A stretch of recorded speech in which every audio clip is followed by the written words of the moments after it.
ഒരു കുഞ്ഞ് ജനിക്കുന്നത് എല്ലാവർക്കും സന്തോഷമുള്ള കാര്യമാണ്. അതോടൊപ്പം തന്നെ ആദ്യത്തെ ആ കുഞ്ഞ് ജനിച്ചു കഴിഞ്ഞ ആദ്യത്തെ ഒരു 2 വർഷം അവരുടെ ഗ്രോത്ത് വളരെ ഫാസ്റ്റാണ്. ഓരോ സ്റ്റേജുകളും പെട്ടെന്ന് മാറി വന്നുകൊണ്ടിരിക്കും. ആദ്യം കമന്ന് കിടക്കും. അതെല്ലാം നമുക്ക് സന്തോഷം തരുന്ന കാര്യം. അതേപോലെ തന്നെ സന്തോഷം തരുന്ന ഒരു കാര്യമാണ് പാൽപ്പല്ലുകൾ വന്നു തുടങ്ങുമ്പോഴത്തേക്കും. എല്ലാവർക്കും വളരെ ആകാംക്ഷയായിട്ട് എൻ്റെ പല്ല് വന്നു എന്ന് തുടങ്ങാം എന്ന് പറഞ്ഞ് നമ്മൾ എല്ലാവരും വിളിച്ച് കാണിക്കാറുണ്ട്. പക്ഷേ അതിനു മുമ്പ് തന്നെ അവർ ആ കുഞ്ഞുങ്ങളെ കടിക്കാനായിട്ടുള്ള ഒരു അസ്വസ്ഥതകൾ കാണിച്ചു തുടങ്ങുന്നുണ്ട്. അല്ലെങ്കിൽ മുറുക്ക കടിക്കും, ഇറിറ്റേഷൻ ഉണ്ടാവും, കരച്ചിലുണ്ടാവും കൂടുതൽ സമയം.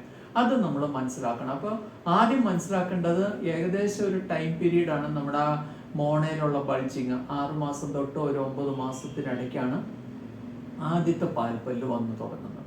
അപ്പോൾ ആ മോണയിലൊരു ബൾജിങ് വരുമ്പോൾ നമ്മളത് മനസ്സിലാക്കണം.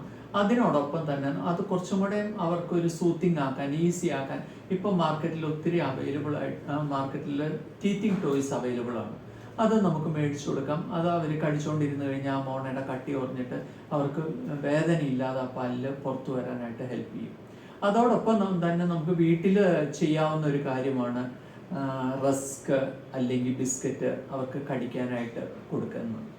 അപ്പോൾ നമ്മൾ അങ്ങനെ റഫായിട്ട് അല്ലെങ്കിൽ ഡ്രൈ ആയിട്ടുള്ള ഇതേപോലുള്ള റസ്കോ ബിസ്ക്കറ്റുകളോ എല്ലാം നമ്മൾ കൊടുക്കുന്നതനുസരിച്ച് അവരത് പയ്യെ അത് സക്ക് ചെയ്ത് അല്ലെങ്കിൽ അത് നുണഞ്ഞ് എടുത്തിട്ട് അതിൻ്റെ ആ മോണയുടെ കട്ടി കുറയും, ആ പല്ല് പുറത്തേക്ക് വരുന്നതും കുറേ കൂടി ഈസി ആയി കൊടുക്കുക. അവർക്ക് ആ ഡിസ്കംഫർട്ട് വളരെ കുറഞ്ഞു കൊടുക്കും.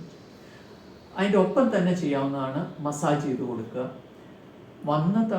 തുടങ്ങിക്കഴിഞ്ഞാൽ തീർച്ചയായിട്ടും നമ്മൾ പാല് ഫീഡിങ്ങോ അല്ലെങ്കിൽ ഫുഡ് കൊടുത്തു കഴിയുമ്പോഴത്തേക്കും അത് നനച്ച് തുടച്ച് കൊടുക്കുന്ന കാര്യം പ്രത്യേകം ശ്രദ്ധിക്കണം. ഒരു 2 മാസം കഴിഞ്ഞ് കഴിഞ്ഞാൽ നമുക്ക് ഫിംഗർ ബ്രഷിൽ അല്ലെങ്കിൽ സിലിക്കോൺ ഫിംഗർ ബ്രഷ് ഇപ്പോൾ മാർക്കറ്റിൽ അവൈലബിൾ ആണ്. അത് യൂസ് ചെയ്ത് അവർക്ക് റബ്ബ് ചെയ്ത് കൊടുക്കണം. ഇത് രണ്ടും ചെയ്ത് കൊടുക്കുമ്പോഴത്തേക്കും ബാക്കിയുള്ള ഗംസിനും ഒരു മസാജിങ് എഫക്റ്റ് കിട്ടുകയും ചെയ്യും. ഈ പല്ലിന് ഒട്ടും കക്കയോ അഴുക്കോ പിടിക്കാതെ ഇരിക്കുകയും ചെയ്യും. അപ്പോൾ ഈ വീഡിയോ ഇഷ്ടമായാൽ സബ്സ്ക്രൈബ് ചെയ്യുക, അതിനോടൊപ്പം തന്നെ ഷെയർ ചെയ്യുകയും ചെയ്യുക. Thank you.